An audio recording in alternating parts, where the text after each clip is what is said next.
Algumas cicatrizes não aparecem no corpo, mas ficam marcadas na alma por toda a vida. O que vou contar hoje, nunca contei nem pros meus filhos. Me chamo Cláudia, tenho 72 anos e nasci em Flores da Cunha, uma cidadezinha no interior do Rio Grande do Sul.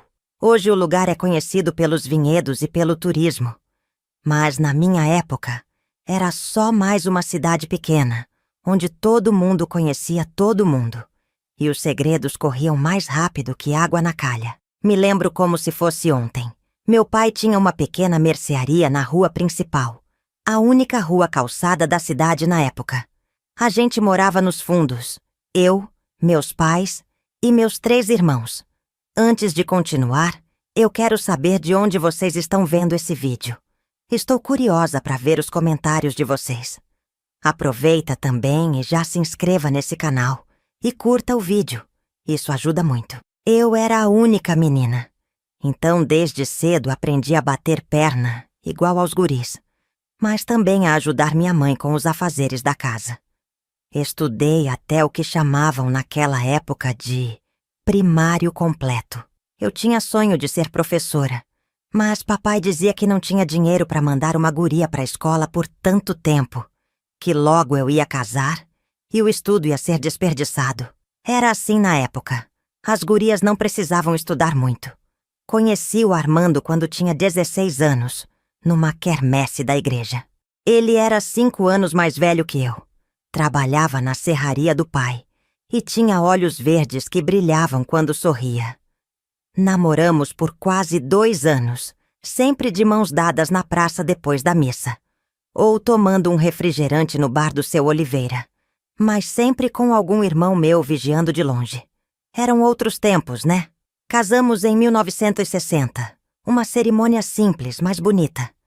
Eu usei o vestido que minha mãe tinha casado, ajustado pela costureira local. Fomos morar numa casinha de madeira nos arredores da cidade. O Armando começou a construir um barracão nos fundos. Queria montar uma marcenaria própria. Ele era bom com as mãos. Fazia cada móvel lindo que tu nem acredita. Em 61, nasceu nosso primeiro filho, o Tadeu. Foi a maior alegria da nossa vida. Armando quase não cabia em si de orgulho. A marcenaria dele começou a dar certo. Vinham encomendas até de São Marcos e Antônio Prado, cidades vizinhas. A vida parecia que ia ser boa, sabe? A gente tinha planos, queria ter mais filhos, ampliar a casa. Mas Deus escreve certo por linhas tortas, como dizia minha mãe. Em março de 62, Armando voltava de uma entrega em Nova Pádua, quando o caminhão derrapou numa curva. Era época de chuva forte. As estradas de terra viravam lamaçal. Foi morte na hora, me disseram depois. Eu prefiro pensar que ele não sofreu. Me vi com 22 anos, viúva e com um filho pequeno para criar. Voltei para casa dos meus pais, mas logo percebi que não dava certo. Meus irmãos já estavam casados ou tinham saído para trabalhar em Porto Alegre. A mercearia do pai mal dava para eles se sustentarem. Precisava fazer algo da vida. Não queria ser um peso para ninguém. Foi quando eu soube que a delegacia de Bento Gonçalves, cidade maior aqui da região, precisava de alguém para trabalhar como secretária. A cunhada de uma amiga minha trabalhava na prefeitura e ficou sabendo da vaga. Não era comum mulheres trabalharem em delegacia naquela época. Mas eles queriam alguém que soubesse datilografar e organizar papelada. Na escola eu tinha sido boa nisso.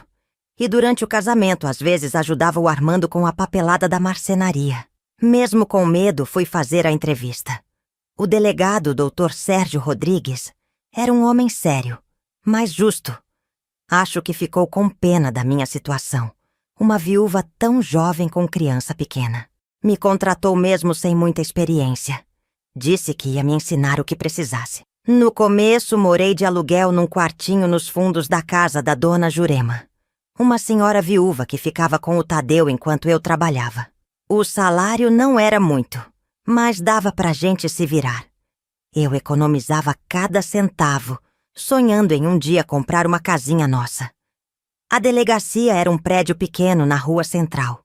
Tinha a sala do delegado, uma salinha onde eu ficava, uma área com 2 celas e um pequeno depósito de materiais.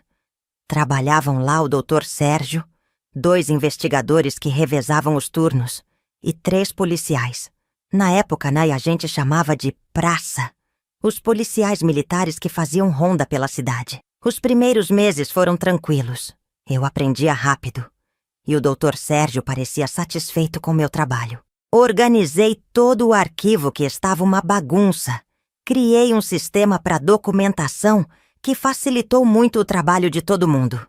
Eu me sentia útil e, pela primeira vez desde a morte do Armando, comecei a pensar que talvez a vida pudesse recomeçar. Foi em abril de 63 que tudo começou a mudar.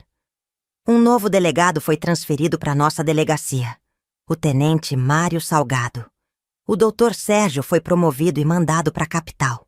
Lembro do meu coração apertado no dia da despedida dele, como se adivinhasse que tempos difíceis viriam.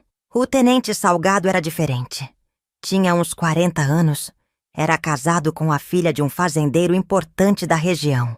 Morava numa casa grande nos arredores da cidade. Desde o primeiro dia percebi como ele me olhava diferente. No início achei que era só impressão minha. Era um homem respeitado, pai de família.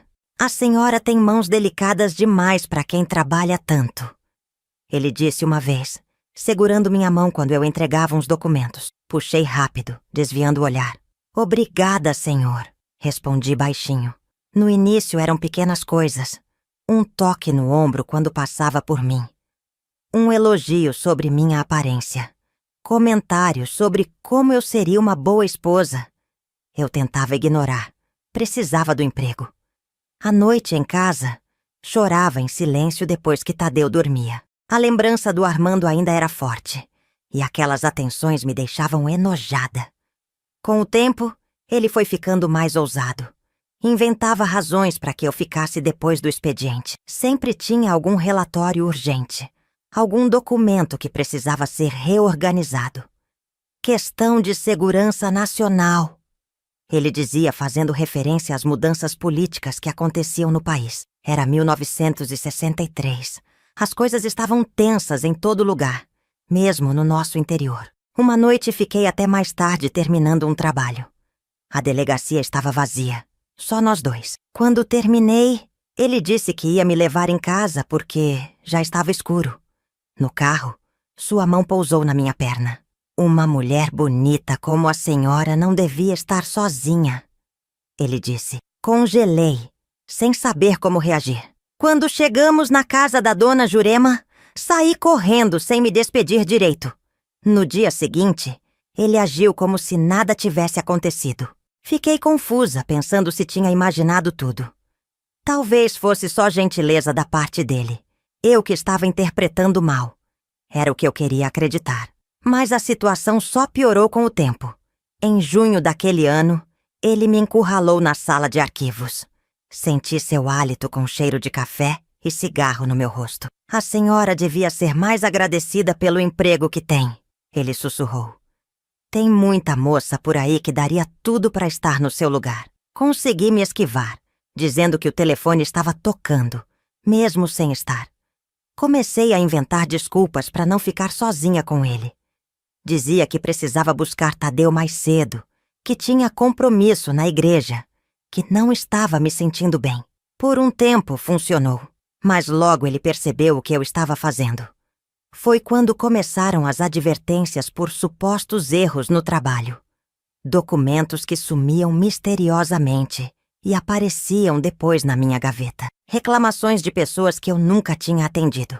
O tenente me chamava na sala dele e listava todos os meus erros, ameaçando me demitir se não melhorasse. O que vai ser da senhora e do seu filho se perder esse emprego? Ele perguntava, fingindo preocupação, mas com um sorriso que me gelava a saiva à espinha.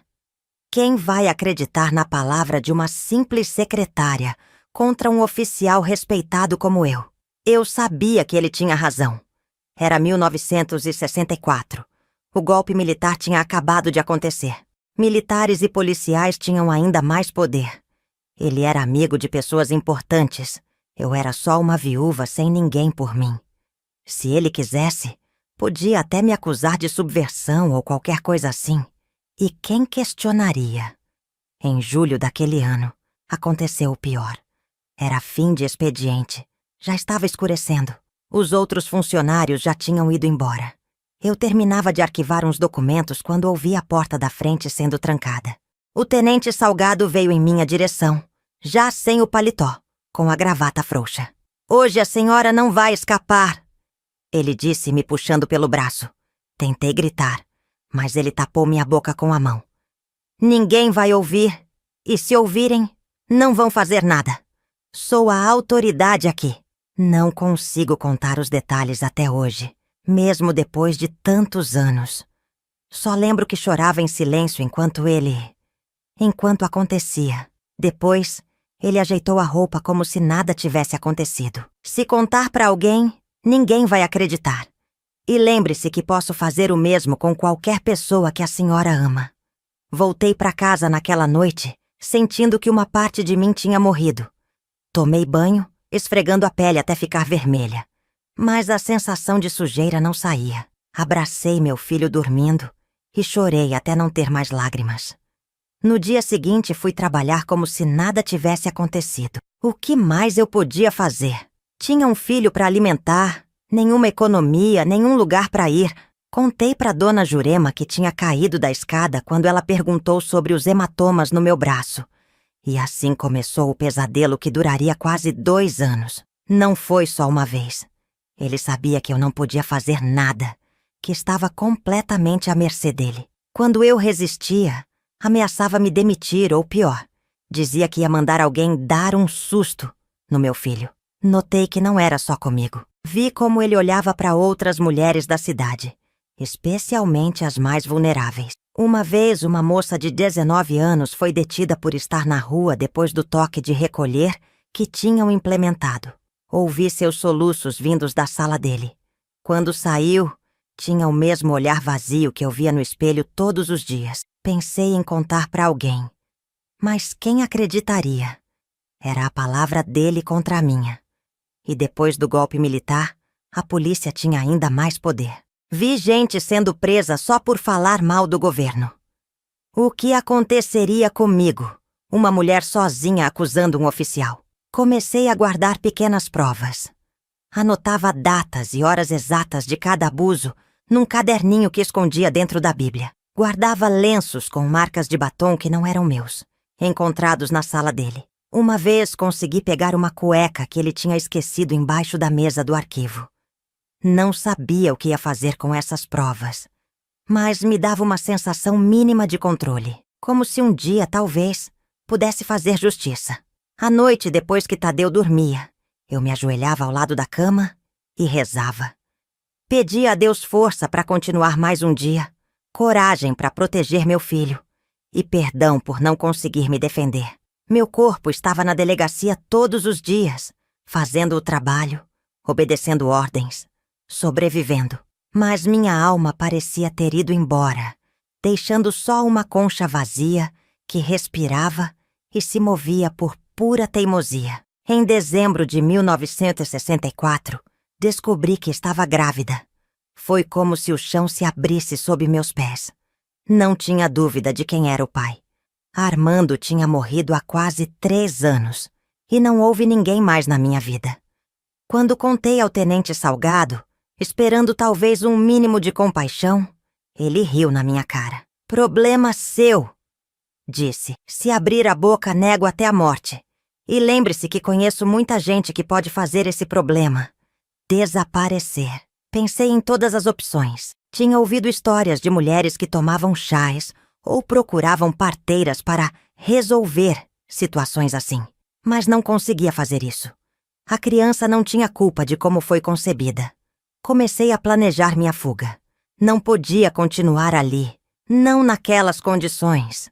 Não com um bebê a caminho que seria lembrete constante do meu tormento. Precisava ir para longe, recomeçar, proteger Tadeu e o bebê que viria. Em janeiro de 1965, quando minha barriga ainda não aparecia, comecei a economizar cada centavo que conseguia. Vendia bolos e doces que fazia nos fins de semana. Costurava para fora, depois que Tadeu dormia. Quase não dormia, trabalhando até altas horas para juntar algum dinheiro. O tenente continuava com os abusos, agora com ainda mais crueldade, como se quisesse me punir pela gravidez. Eu suportava pensando no dia em que finalmente escaparia daquele inferno. Cada humilhação, cada dor era um passo mais perto da liberdade. A primeira fase do meu pesadelo estava chegando ao fim. Mas eu ainda não sabia que a luta pela justiça seria muito mais longa e difícil do que podia imaginar. A gravidez foi ficando mais difícil de esconder com o passar dos meses. Eu usava roupas largas, xales, qualquer coisa para disfarçar a barriga que crescia. As fofoqueiras da cidade já começavam a cochichar pelos cantos. Uma viúva grávida era assunto para semanas de conversas na praça depois da missa. Febril de preocupação, comecei a procurar um jeito de guardar provas mais concretas contra o tenente Salgado. Não era mais só por mim. Era por aquela criança que ia nascer marcada, sem culpa nenhuma. Foi aí que tive a ideia do diário. Comprei um caderno pequeno, de capa preta, daqueles usados pelos estudantes. Todo dia, depois que o Tadeu dormia, eu escrevia tudo. Datas, horários, o que ele dizia, o que fazia. Registrava cada ameaça, cada nome de testemunha que poderia ter visto ou ouvido algo. Guardava esse caderno dentro da imagem oca de Nossa Senhora que tinha sido da minha avó. Março de 1965 foi quando percebi que não estava sozinha. Uma moça chamada Ivone, filha do dono da padaria, veio à delegacia para registrar queixa de um furto na loja do pai.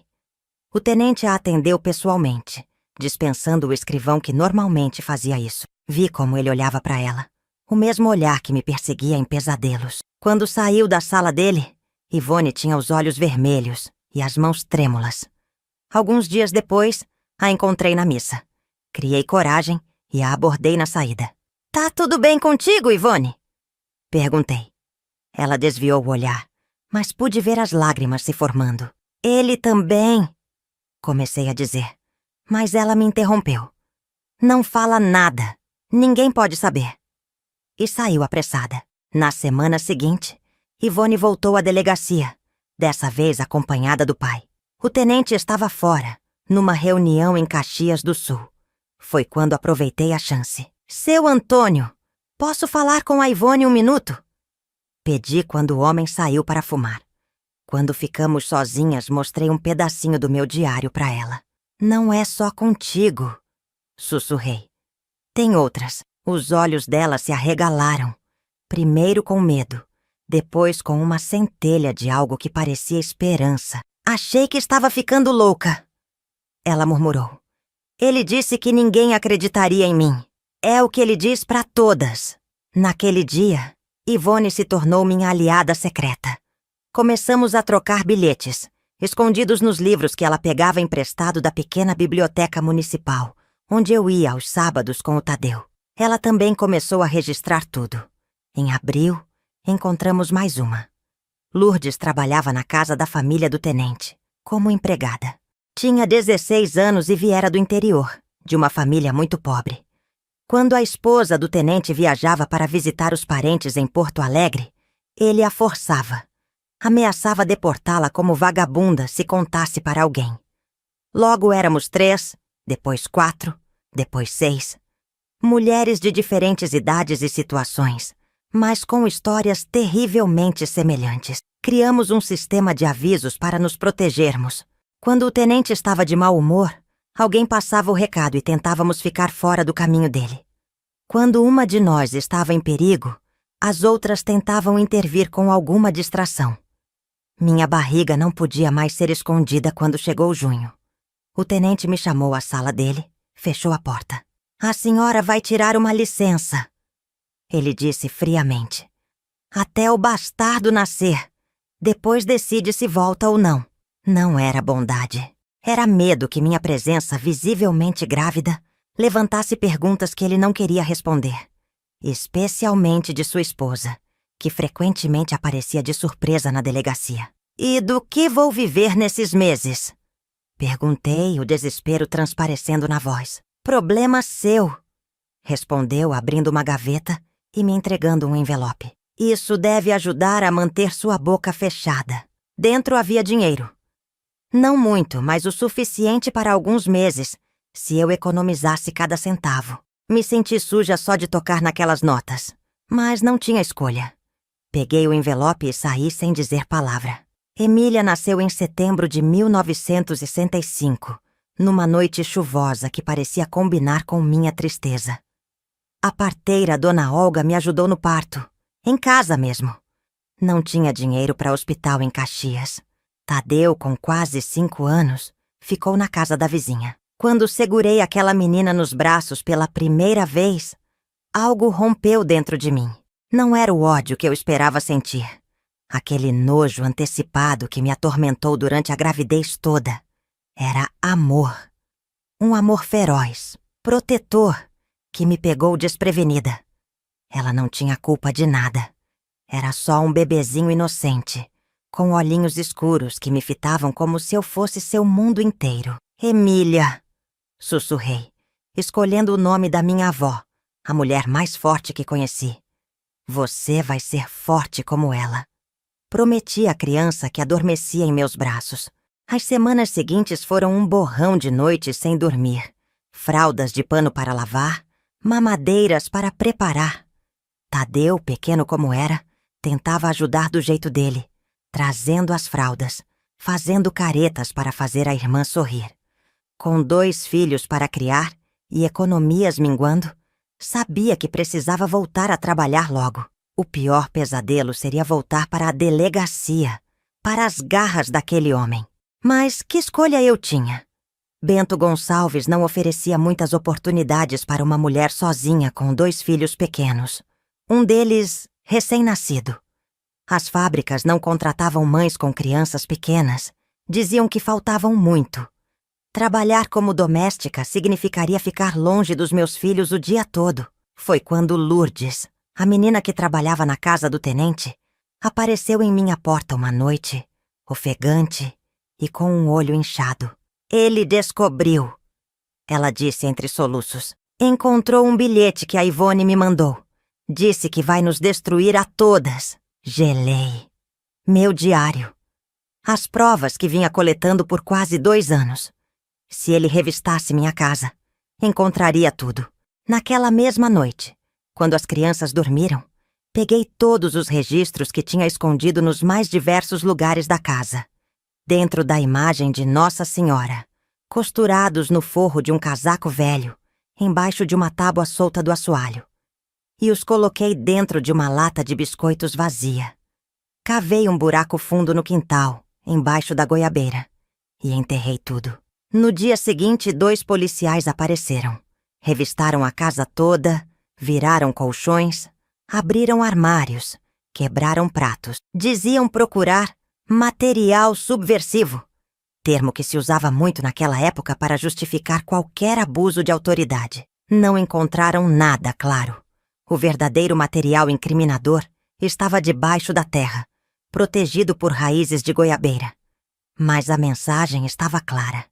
Ele sabia e estava disposto a tudo para nos silenciar. A situação piorou quando descobrimos que Ivone tinha desaparecido. Seu pai, desesperado, foi à delegacia registrar o sumiço. O tenente anotou tudo com expressão solene, prometendo empenho nas buscas. Eu, sentada à minha mesa recém-ocupada após a licença, sentia seu olhar sobre mim, um aviso silencioso. 3 dias depois, Ivone apareceu. Parecia outra pessoa. Olhar vazio, corpo magro, roupas sujas. Dizia ter fugido com um namorado para Porto Alegre, mas desistido na última hora. Ninguém acreditou muito na história, mas também ninguém questionou. Era melhor assim, comentavam as senhoras na saída da missa.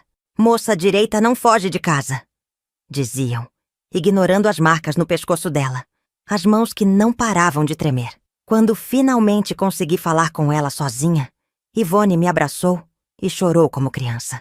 Ele mandou 2 homens me pegarem quando eu saía da padaria, contou entre soluços. Me levaram para uma casa no meio do mato.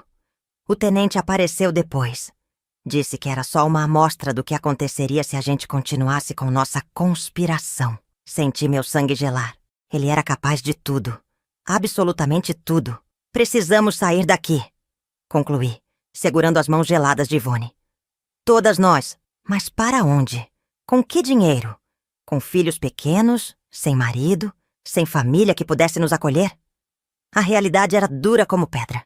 Estávamos presas não só pelo medo, mas pela falta de opções. Em dezembro de 1965, um pequeno milagre aconteceu.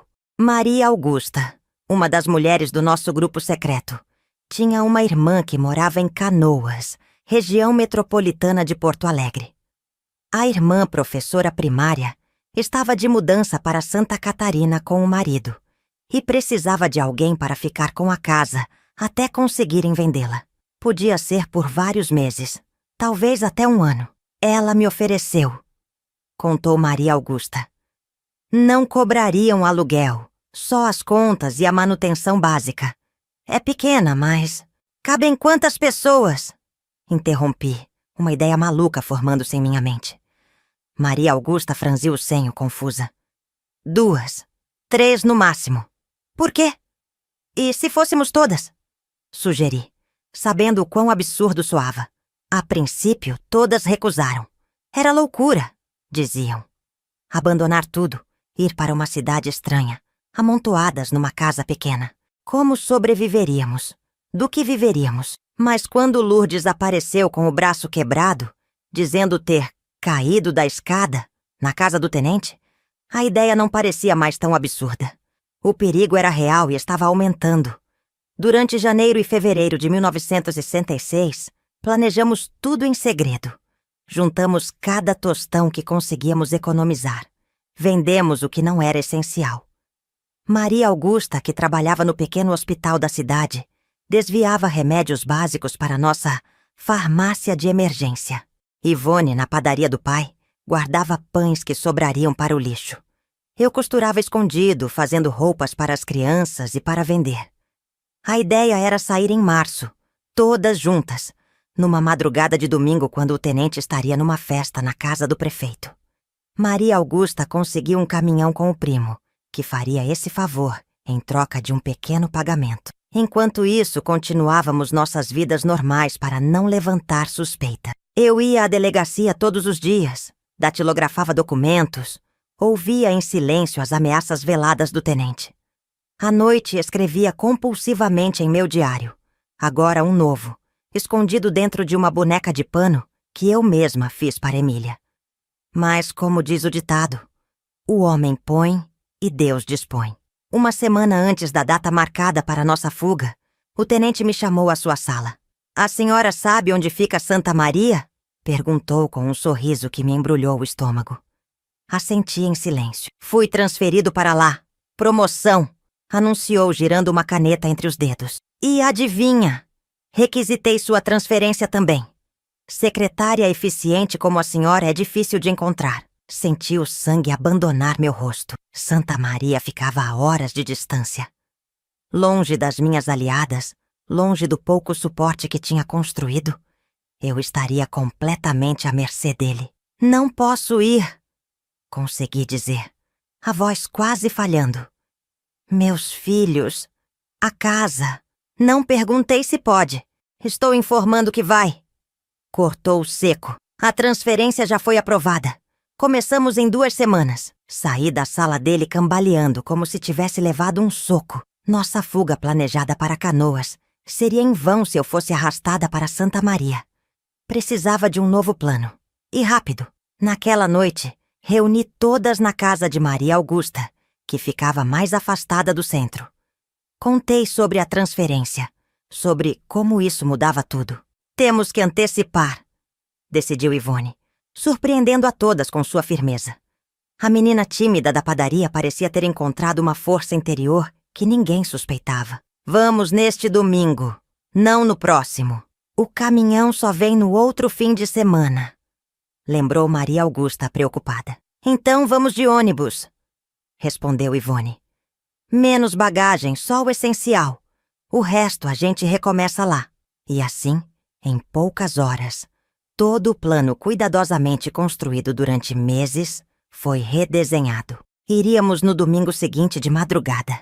pegando o primeiro ônibus para Porto Alegre e de lá para Canoas, apenas com mochilas, bolsas, o que conseguíssemos carregar. No sábado à noite coloquei Tadeu e Emília na cama mais cedo. Arrumei 2 bolsas pequenas, uma com roupas, outra com documentos, e as poucas economias que tínhamos. Desenterrei a lata de biscoitos com os diários e evidências, enrolei tudo em plástico e coloquei no fundo da bolsa de roupas, bem escondido. Sentei na beirada da cama de Tadeu e o observei dormindo, tão inocente, tão alheio ao pesadelo que vivíamos. Ao lado, no berço improvisado feito de uma gaveta grande forrada com cobertores, Emília ressonava suavemente. Senti lágrimas quentes escorrendo pelo rosto. Vamos ficar bem, prometi em voz baixa, mais para mim mesma que para eles. Vamos começar de novo. No relógio da cozinha, os ponteiros marcavam 23h45. Em poucas horas, o pesadelo dos registros escondidos terminaria e uma nova fase de nossa vida começaria. Uma de fuga, medo e reconstrução. Mas também, finalmente, de alguma esperança. Nunca vou esquecer aquela madrugada fria de março de 1966. A neblina cobria as ruas de Bento Gonçalves como um manto fantasmagórico quando saí de casa com uma criança sonolenta em cada braço. Tadeu, com quase 6 anos, esfregava os olhinhos, confuso com aquela movimentação no escuro. Emília, com apenas 5 meses, dormia aninhada contra meu peito, alheia à tensão que me fazia tremer por dentro. "Mãe, por que tá tudo escuro?" perguntou Tadeu, a voz embargada de sono. "É uma aventura, meu filho", sussurrei, tentando manter a voz firme. "A gente vai conhecer um lugar novo. Nos encontramos no ponto combinado, atrás da igreja matriz. Éramos 6 mulheres e 4 crianças pequenas, incluindo os meus 2. Cada uma carregava apenas 1 ou 2 bolsas. Nossos pertences reduzidos ao mínimo. Nossas vidas anteriores abandonadas como cobras, deixando pele velha para trás. Ivone tinha conseguido, através do pai, que um caminhoneiro conhecido nos desse carona até Caxias do Sul. De lá pegaríamos o primeiro ônibus para Porto Alegre. O plano tinha tantos pontos fracos que eu mal conseguia respirar de ansiedade. Mas era nossa única chance. O caminhão chegou pontualmente às 4 da manhã, rangendo e bufando na quietude noturna. O motorista, um homem de meia idade chamado Seu Germano, nos olhou com curiosidade, mas não fez perguntas. Naquela época, no interior do Rio Grande do Sul, aprendemos que era melhor não saber demais, especialmente sobre assuntos que envolviam autoridades. Nos acomodamos entre sacos de batata e caixas de maçã na carroceria coberta. O cheiro forte de diesel e frutas maduras impregnava o ar. Conforme o caminhão se afastava de Bento Gonçalves, um nó começou a se desfazer em meu peito. Aquele aperto constante que me acompanhava há quase 3 anos, desde o primeiro dia na delegacia. Chegamos a Caxias do Sul quando o sol mal despontava no horizonte. Seu Germano nos deixou a 2 quadras da rodoviária, por precaução. Agradecemos com o pouco dinheiro que tínhamos separado para isso. Ele recusou no início, mas acabou aceitando quando insistimos. "Cuidado por onde andam", foi tudo o que disse antes de partir. Na rodoviária, compramos passagens para o primeiro ônibus que sairia para Porto Alegre. Tinha lugar para todas, mas ficaríamos espremidas. O importante era sair dali antes que nossa ausência fosse notada, antes que o tenente iniciasse uma busca. E eu não duvidava que ele faria isso, movido não por preocupação, mas pelo ódio de ter sido desafiado. Durante as 2 horas de viagem até Porto Alegre, as crianças dormiram, exaustas pela aventura inesperada. Nós, mulheres, permanecemos em silêncio vigilante, observando cada parada, cada rosto que entrava no ônibus, cada movimento suspeito. O medo havia se tornado nosso companheiro constante, como uma sombra que não desaparece nem sob a luz mais forte. Chegamos à capital gaúcha por volta das 9 da manhã. A rodoviária fervilhava de gente. Uma confusão de sons, cheiros e cores que nos atordoou depois da calmaria do interior. Maria Augusta, que já tinha estado em Porto Alegre algumas vezes, assumiu a liderança, orientando-nos até a estação de trem que nos levaria a Canoas. Estamos quase lá, ela dizia, enquanto carregava sua bolsa e ajudava Lourdes com o filho pequeno. Em poucas horas estaremos seguras. Mas a segurança, descobriríamos logo, era um conceito relativo. A casa em Canoas era menor do que imaginávamos. 2 quartos, uma sala-cozinha e um banheiro externo. Para 10 pessoas, incluindo crianças, era praticamente um cubículo. Mas depois do que vivemos, parecia um palácio. Nosso refúgio, nosso recomeço. Os primeiros dias foram de adaptação. Organizamos turnos para dormir, já que não havia espaço para todas ao mesmo tempo. Dividimos as tarefas domésticas. Quem limpava, quem cozinhava, quem cuidava das crianças. Com nosso dinheiro minguado, compramos o básico para sobreviver. Arroz, feijão, farinha, alguns legumes. O resto teríamos que conquistar com trabalho. Mas qual trabalho? Éramos mulheres sem referências, algumas sem documentação completa, com crianças pequenas e endereço provisório. Lourdes foi a primeira a conseguir ocupação, como faxineira em casas de família. Logo depois, Ivone encontrou lugar numa padaria, graças à experiência que tinha. Maria Augusta, com algum estudo, conseguiu ser atendente numa farmácia pequena no bairro. Eu, com minhas habilidades de costura, comecei a fazer pequenos reparos para a vizinhança. Lentamente, centavo por centavo, construíamos uma nova realidade. Uma onde o medo não era o primeiro sentimento ao despertar. Onde as crianças podiam brincar sem que ficássemos em constante vigilância. Onde podíamos conversar sem sussurros, rir sem culpa, existir sem vergonha. Mas o passado não nos deixava tão facilmente. Nas primeiras semanas, pulávamos a cada batida na porta, a cada sirene de polícia na rua, a cada homem de uniforme que passava por nós. Tadeu, meu pequeno guerreiro, ficou mudo por quase um mês. Trauma da mudança brusca, explicou uma assistente social do posto de saúde, onde levei as crianças para tomar vacinas. Em junho de 1966, recebemos a notícia que tanto temíamos. O tenente Salgado estava nos procurando. Uma carta de Maria Conceição, que ficara em Bento, a única do nosso grupo que não pôde vir por causa da mãe doente. Nos alertava que ele havia estado na cidade perguntando por nós, especialmente por mim e por Ivone. Ele está furioso, escreveu Maria Conceição. Disse que vocês roubaram documentos da delegacia, que são subversivas. Alguns acreditaram, outros não.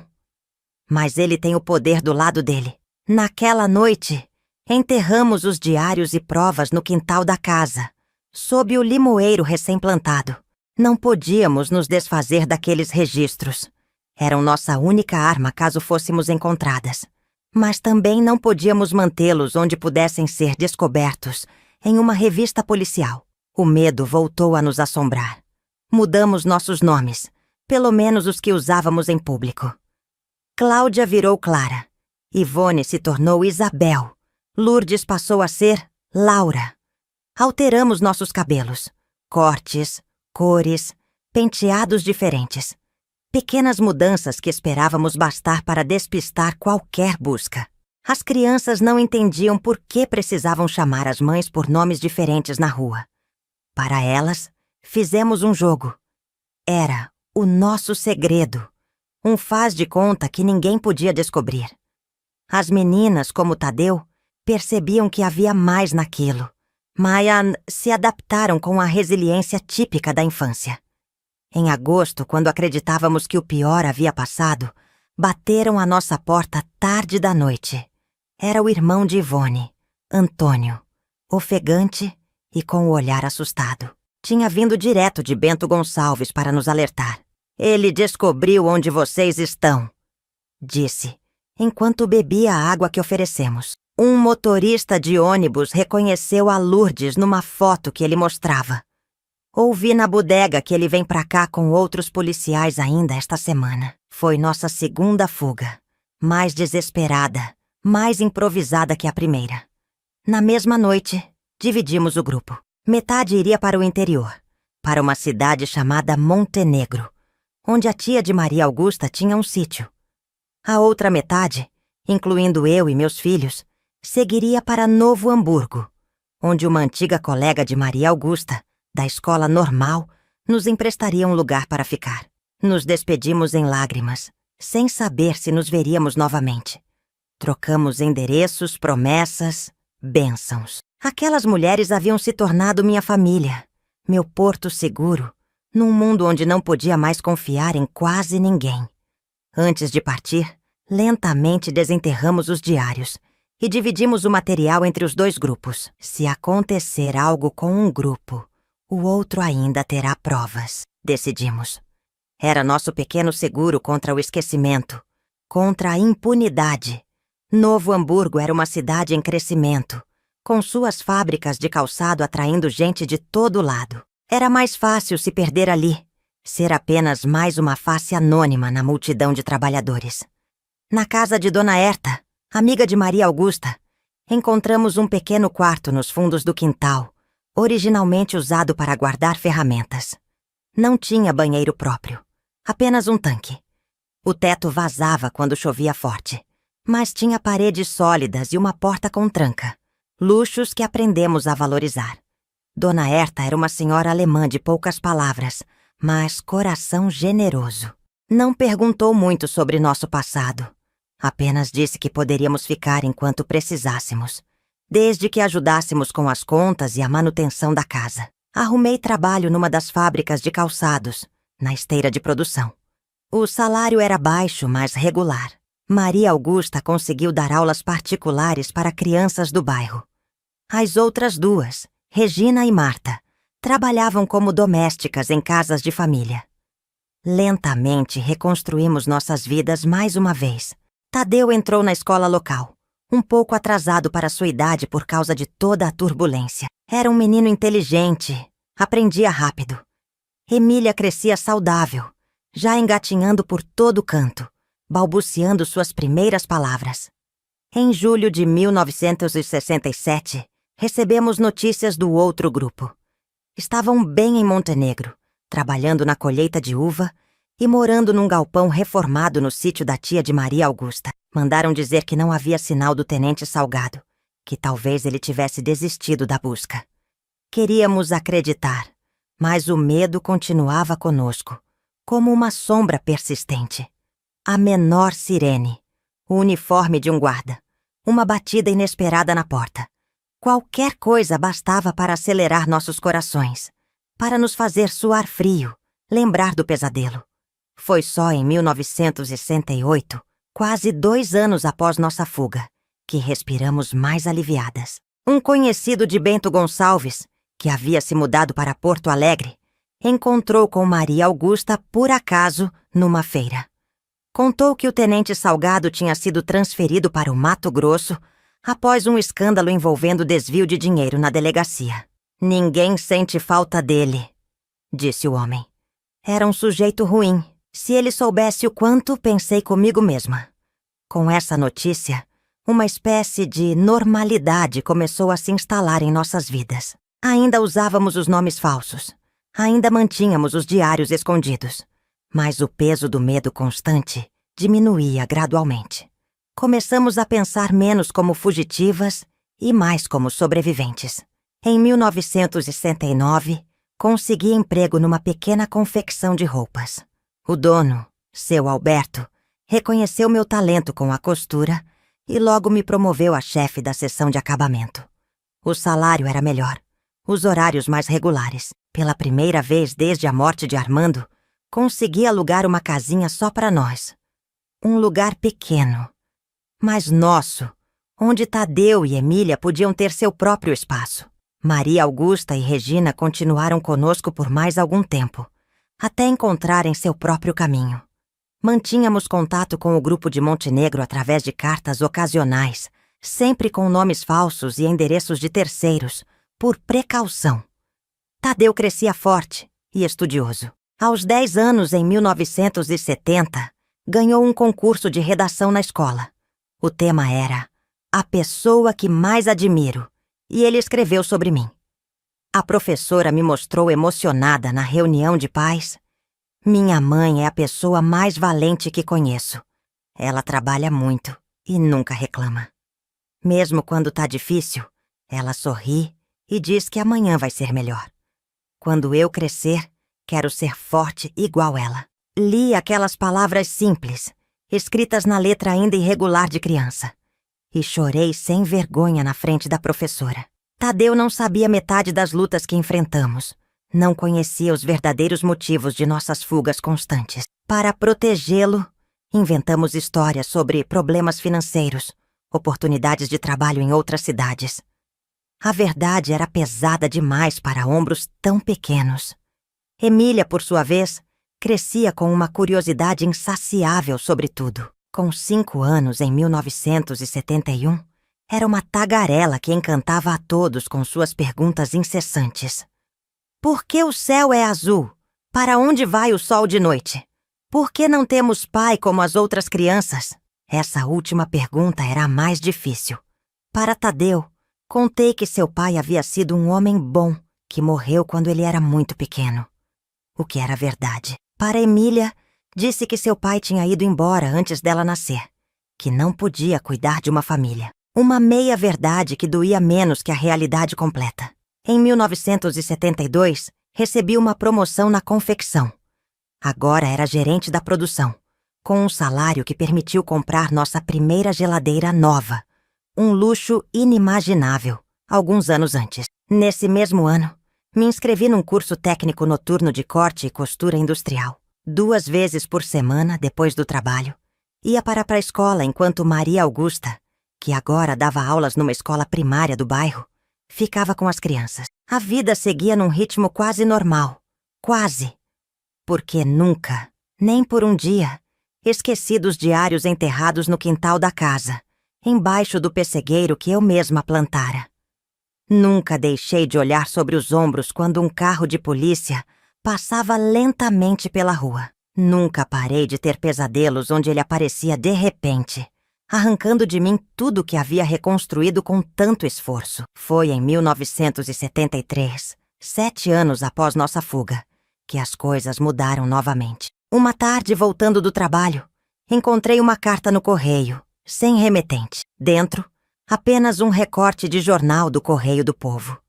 Era uma pequena nota sobre a condenação de um ex-policial por corrupção e abuso de autoridade em Corumbá, Mato Grosso. O nome: Mário Salgado. Não dizia nada sobre os outros crimes, os abusos contra mulheres, a violência que marcara nossas vidas para sempre.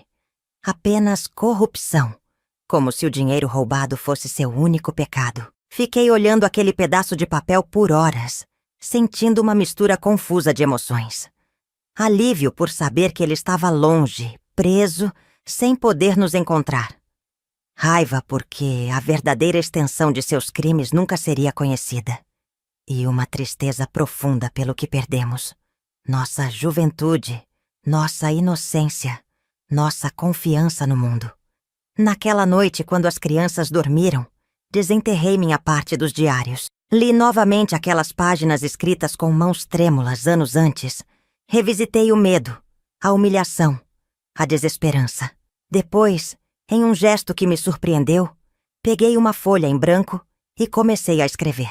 Não mais sobre o que havia acontecido, mas sobre o que eu havia conquistado depois. Sobre como sobrevivi, como reconstruí uma vida para mim e meus filhos, como encontrei forças onde achava não existir nenhuma.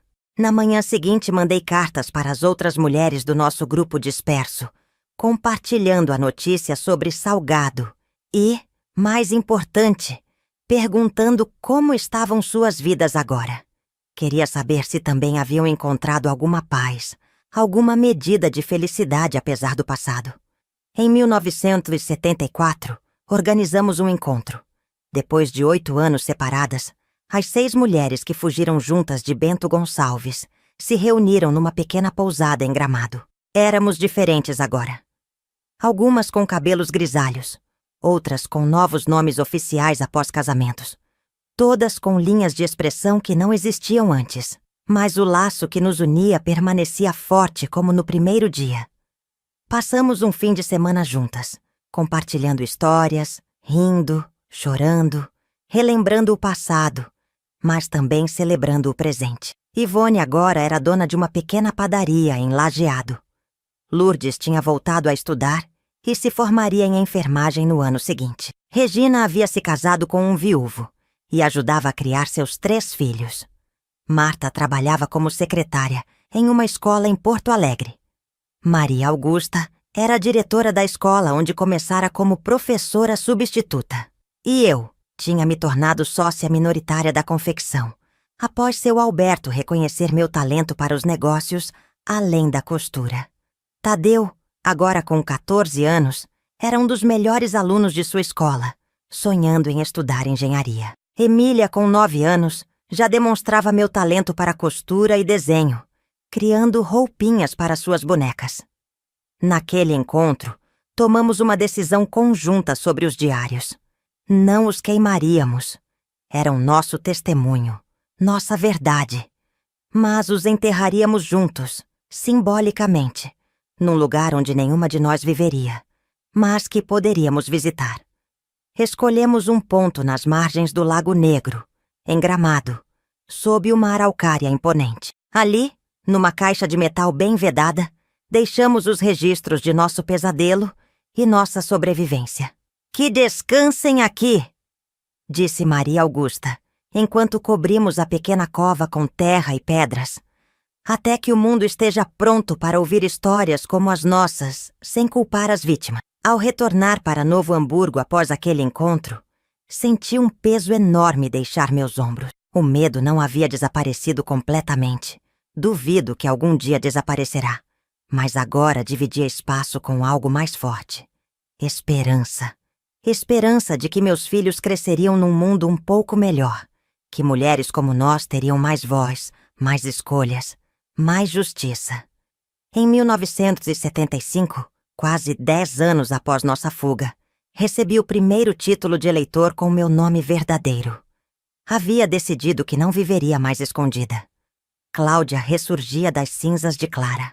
A jornada de fuga e recomeço chegava a um fim, dando lugar a uma nova fase, a de reconstrução, não apenas de uma vida, mas de uma identidade.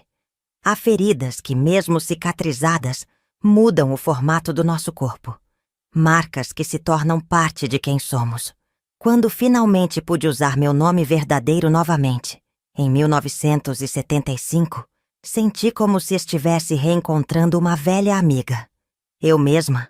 Aquela Cláudia que existia antes do Tenente Salgado, antes do medo, antes das fugas. Mas eu não era mais aquela jovem viúva de Bento Gonçalves. A vida tinha me esculpido com um cinzel afiado, removendo ingenuidades, acrescentando fortalezas. Aos 35 anos, eu era mãe de um adolescente de 15 e uma menina de 10, sócia de uma confecção em crescimento. E carregava dentro de mim histórias que poucas pessoas conheciam por completo. Foi por causa de Emília que voltei a Bento Gonçalves pela primeira vez, em setembro de 1975. Ela estava crescendo, fazendo mais perguntas sobre suas origens. Por que não temos avós como os outros? Por que nunca visitamos o lugar onde nasceu? As perguntas ficavam mais difíceis, mais específicas. Decidi enfrentar o passado de frente. Revisitar o cenário dos meus pesadelos. Não para reabrir feridas, mas para provar a mim mesma que aqueles lugares não tinham mais poder sobre mim. Peguei as crianças num fim de semana, dizendo apenas que íamos conhecer a cidade onde nasci. Tadeu, agora um rapaz sensível e observador, percebeu minha atenção durante toda a viagem. Emília, empolgada com o passeio, não parava de falar sobre como imaginava a cidade. Se teria montanhas como as de Gramado. Se veríamos parreirais, como nos livros sobre a região. A cidade tinha mudado pouco nos quase 10 anos desde minha partida. Alguns prédios novos, mais carros nas ruas, uma nova praça central. Mas a essência permanecia a mesma. As mesmas famílias tradicionais provavelmente comandavam tudo. Os mesmos olhares curiosos para forasteiros, o mesmo ritmo lento de interior. Mostrei às crianças a casa onde nasci, agora habitada por outra família. A igreja onde casei com o Armando. A pequena escola onde estudei até o primário. Passamos de longe pela delegacia.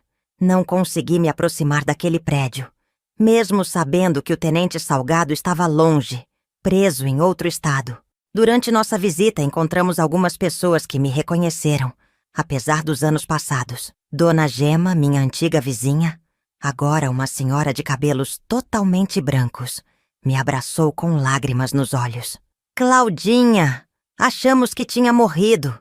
Sumiu de repente, ninguém sabia nada. Sorri sem graça, desconversando. A vida me levou para outros caminhos, Dona Gema. Ela olhou para Emília, depois para mim, com aquele olhar que fazia conexões, que calculava datas.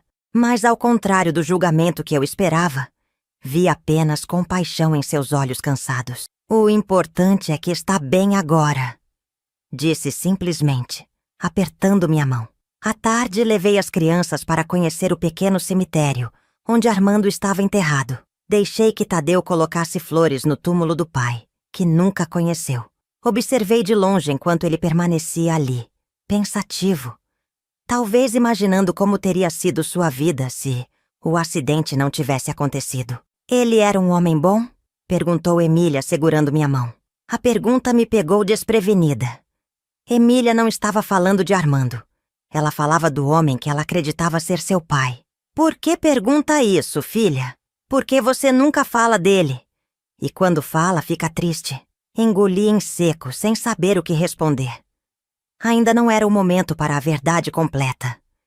Ela era jovem demais para carregar esse fardo, mas também não podia mentir, olhando nos olhos daquela menina perspicaz. As pessoas são complicadas, Emília. Às vezes, mesmo adultos fazem escolhas erradas que machucam outras pessoas. Ela assentiu com uma seriedade além de seus anos. Um dia você vai me contar tudo, não vai? Quando você for mais velha. Prometi.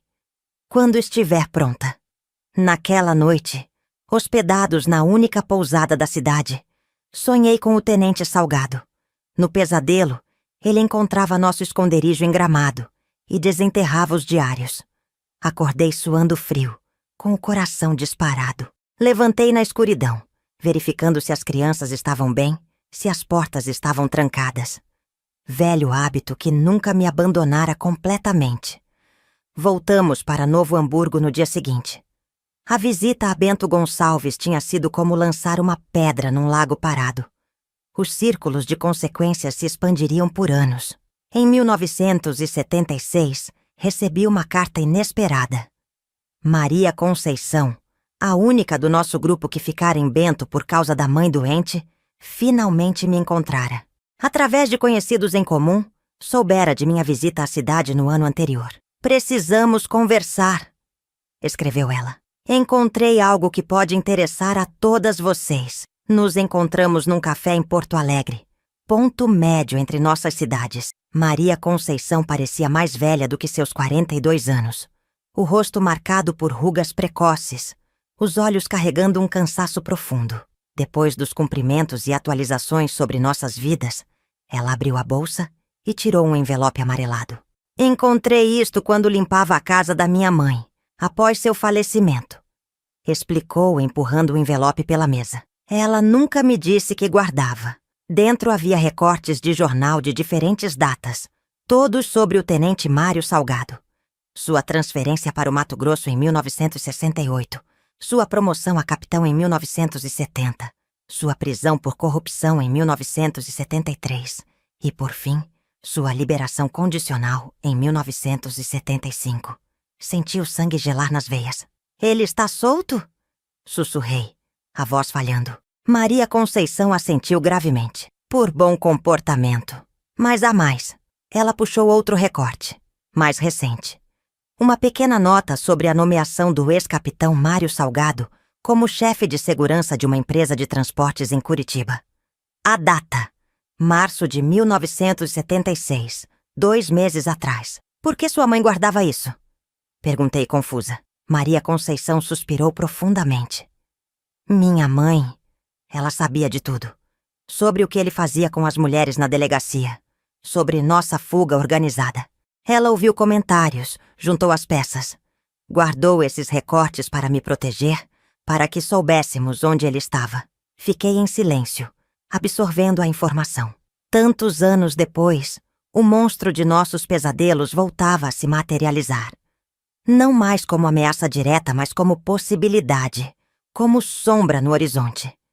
Precisamos avisar as outras, decidi finalmente. Elas têm o direito de saber. Nas semanas seguintes, entrei em contato com todas do nosso grupo. Algumas, como Ivone, reagiram com pânico. Outras, como Maria Augusta, com resignação. Decidimos ter outro encontro, desta vez não para celebrar nossa sobrevivência, mas para planejar nossa segurança contínua. Foi nesse encontro, em julho de 1976, que tomamos uma decisão que mudaria o curso de nossas vidas. Desenterrar os diários de Gramado e fazer algo com eles. Não podemos deixar que ele faça a outras mulheres o que fez conosco, declarou Lourdes, agora formada em enfermagem e trabalhando num hospital em Santa Maria. Não é justo que ele recomece a vida como se nada tivesse acontecido. O debate foi intenso. Algumas temiam exposição, outras temiam retaliação. Algumas queriam justiça, outras apenas queriam esquecer. No fim, chegamos a um compromisso. Buscaríamos aconselhamento legal antes de qualquer decisão. Maria Augusta, através de conexões na escola onde trabalhava, nos apresentou a doutora Helena Moraes, uma das poucas advogadas criminais mulheres do estado naquela época. Com discrição, contamos nossa história, mostramos os diários, as provas que havíamos guardado por tantos anos. Doutora Helena nos ouviu com atenção respeitosa, sem interromper, sem julgar. Quando terminamos, ela permaneceu em silêncio por alguns minutos, organizando seus pensamentos. O que vocês viveram é terrível e merece justiça. Começou finalmente. Mas preciso ser honesta sobre as dificuldades. Os crimes sexuais prescrevem em 20 anos, e mesmo assim, sem evidências físicas, testemunhas independentes ou confissão, seria a palavra de vocês contra a dele. Sentimos o peso do desânimo coletivo. Mesmo agora, anos depois, com todas as provas que tínhamos reunido, a justiça parecia fora de alcance. Porém, continuou a advogada, há outra abordagem possível. Vocês mencionaram que ele abusou de sua autoridade, falsificou documentos, fez ameaças. Esses são crimes que podem estar dentro do prazo de prescrição, especialmente se considerarmos que ele continuou a exercer função pública depois que vocês saíram de Bento Gonçalves. Uma pequena chama de esperança se acendeu. Não era a justiça completa que merecíamos, mas era algo.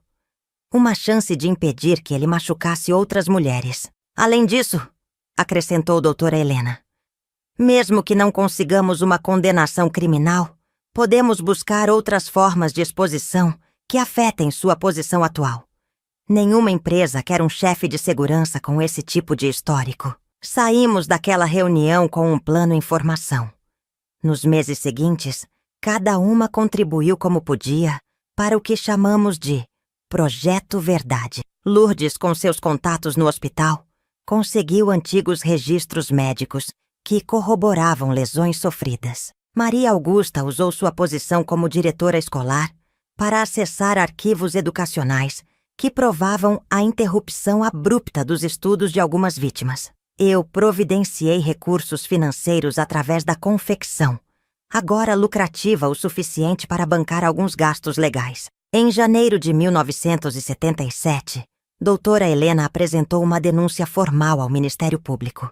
Não pelo abuso sexual diretamente, mas por abuso de autoridade, falsificação de documentos oficiais, coação de testemunhas e outros crimes que ainda não haviam prescrito. Junto com a denúncia, enviou cópias dos diários e outras evidências que havíamos coletado durante anos.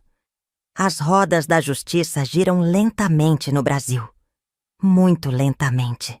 A denúncia foi inicialmente arquivada por falta de provas contundentes. Doutora Helena recorreu. O processo voltou à ativa, para ser novamente paralisado por questões processuais. Novo recurso, nova espera.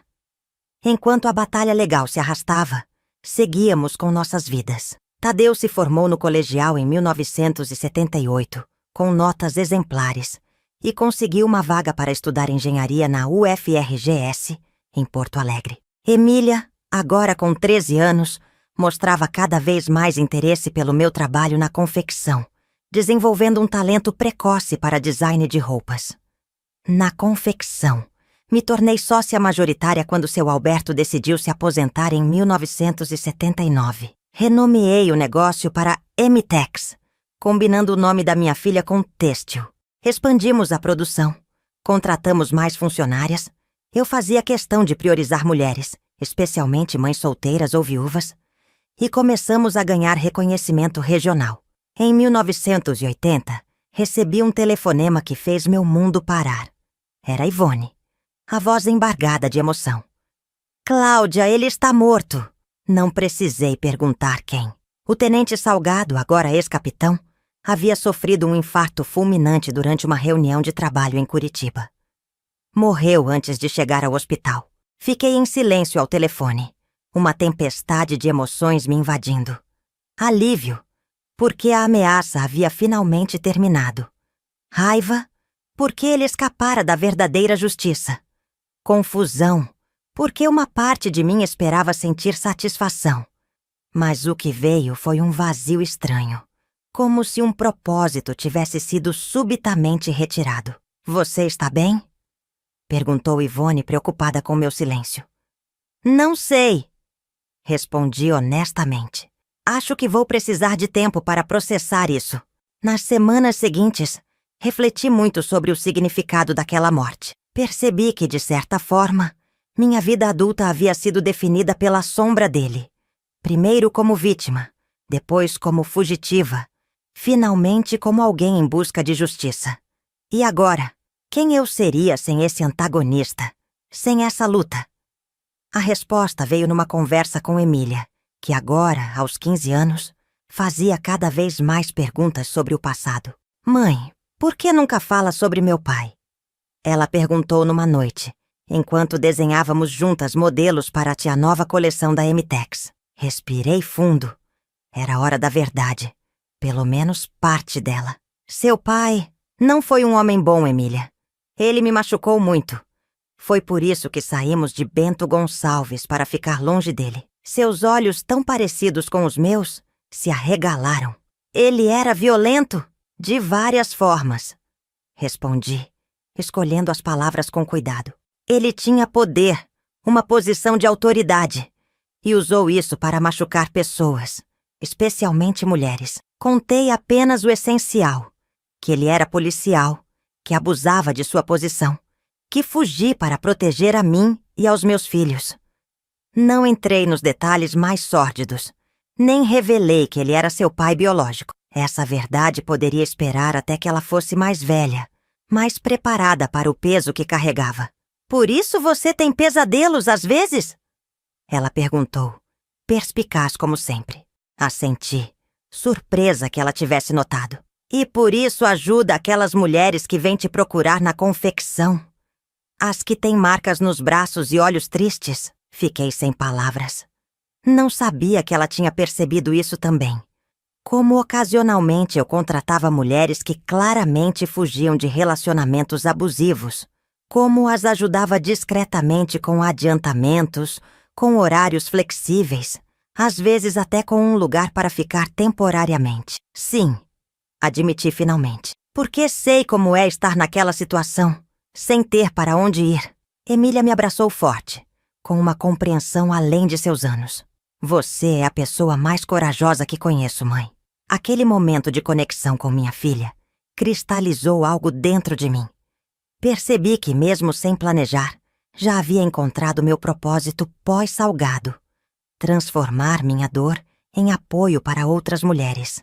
Usar minha experiência para criar espaços seguros, oportunidades, segundas chances. Em 1982, formalizei o que já vinha fazendo informalmente. Criei a Fundação Novo Amanhecer, uma organização sem fins lucrativos vinculada à confecção. Oferecíamos treinamento profissional, apoio psicológico e, em casos mais graves, abrigo temporário para mulheres em situação de vulnerabilidade. Convidei minhas antigas companheiras de fuga para participarem. Cada uma contribuiu à sua maneira. Lourdes com conhecimentos de saúde, Maria Augusta com educação, Ivone com sua padaria que fornecia pães e dava treinamento, Regina e Marta com suas redes de contatos, até Maria Conceição, que nunca havia fugido conosco, se juntou ao projeto. Nossa pequena iniciativa cresceu rapidamente. Em 1984, já atendíamos dezenas de mulheres por mês. Em 1985, compramos uma casa maior para servir como sede. Em 1986, conseguimos nosso primeiro financiamento governamental, o que permitiu expandir ainda mais o trabalho. Foi nesse ano também que finalmente contei toda a verdade a Emília. Aos 21 anos, formada em design de moda e trabalhando comigo na confecção, ela estava prestes a se casar com Paulo, um rapaz gentil que conhecera na faculdade. Senti que não podia deixá-la começar essa nova fase da vida, sem conhecer suas verdadeiras origens. Numa tarde de domingo, enquanto Tadeu estava em Porto Alegre terminando seu mestrado em engenharia, convidei Emília para um café em casa. Com o coração na mão, contei tudo sobre o Tenente Salgado, sobre os abusos, sobre como ela havia sido concebida, sobre nossa fuga desesperada. Ela ouviu em silêncio, lágrimas escorrendo pelo rosto. Quando terminei, ficamos num silêncio pesado por vários minutos. "Por que está me contando isso agora?" perguntou finalmente. "Porque você merece saber a verdade antes de começar sua própria família", respondi. "E porque temo que algum problema de saúde hereditário possa aparecer no futuro.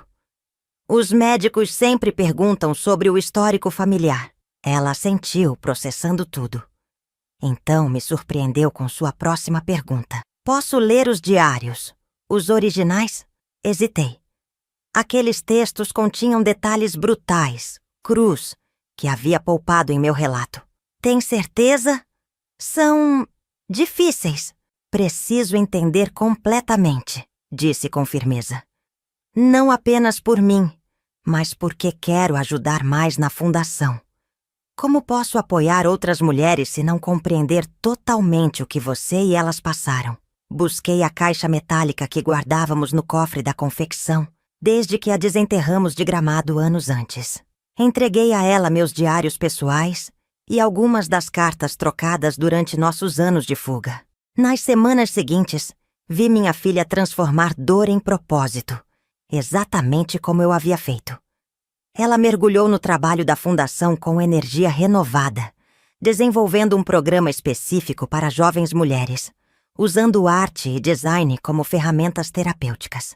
O Projeto Borboleta, como ela o chamou, ajudava meninas e mulheres a reconquistarem sua autoestima e criatividade após experiências traumáticas. Em 1988, nossa fundação foi reconhecida pelo governo estadual como Instituição de Utilidade Pública. No mesmo ano, fui convidada a participar de uma comissão que discutia a inclusão de proteções específicas para mulheres na nova Constituição que estava sendo elaborada.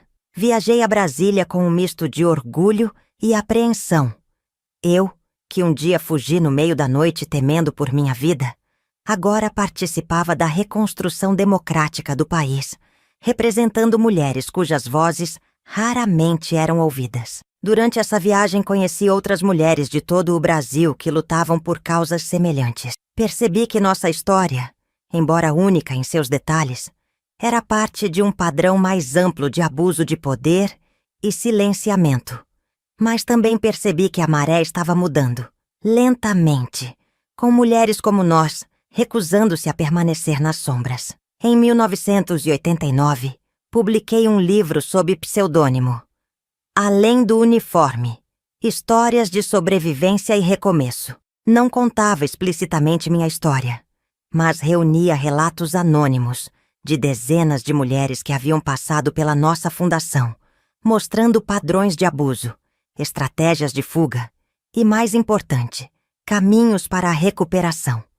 O livro vendeu modestamente, mas chegou a mãos importantes, legisladores, juristas, pesquisadores, alimentando discussões sobre mudanças necessárias nas leis de proteção à mulher.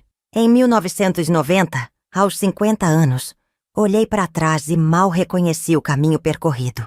Da jovem viúva aterrorizada à empresária e ativista, cada passo havia sido uma batalha, cada vitória conquistada com lágrimas e determinação. Meus filhos estavam bem. Tadeu, engenheiro respeitado, professor universitário, casado com uma colega pesquisadora.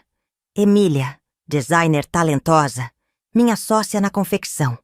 Recém-mãe de meu primeiro neto, um menino que chamaram de Armando, em homenagem ao homem que, mesmo sem laços biológicos, sempre considerei o verdadeiro pai de nossa família. Nossas companheiras de fuga, minhas irmãs de alma, também haviam encontrado seus caminhos. Algumas permaneceram próximas, outras seguiram rumos distantes, mas o laço que nos unia, forjado no fogo do sofrimento compartilhado, nunca se rompeu. Numa tarde de outono daquele ano, visitei sozinha o cemitério onde Armando estava enterrado. Levei flores, sentei-me no banco de pedra e contei a ele tudo o que havia acontecido nos 28 anos desde sua morte. Falei dos filhos, dos netos que viriam, da confecção, da fundação. Falei sobre o Tenente Salgado, sobre nossa fuga, sobre o medo que por tanto tempo definiu minha existência. E então falei sobre a transformação, como a dor pode se tornar propósito, como o trauma pode gerar cura, como a fragilidade pode revelar-se a mais indomável das forças. Obrigada por ter me amado, sussurrei ao vento. Foi a memória desse amor que me deu forças nos momentos mais escuros. Ao sair do cemitério, encontrei a atual delegada de Bento Gonçalves, uma mulher jovem, a primeira a ocupar o cargo na cidade, visitando o túmulo do pai. A senhora é Cláudia, não é? Ela perguntou, aproximando-se.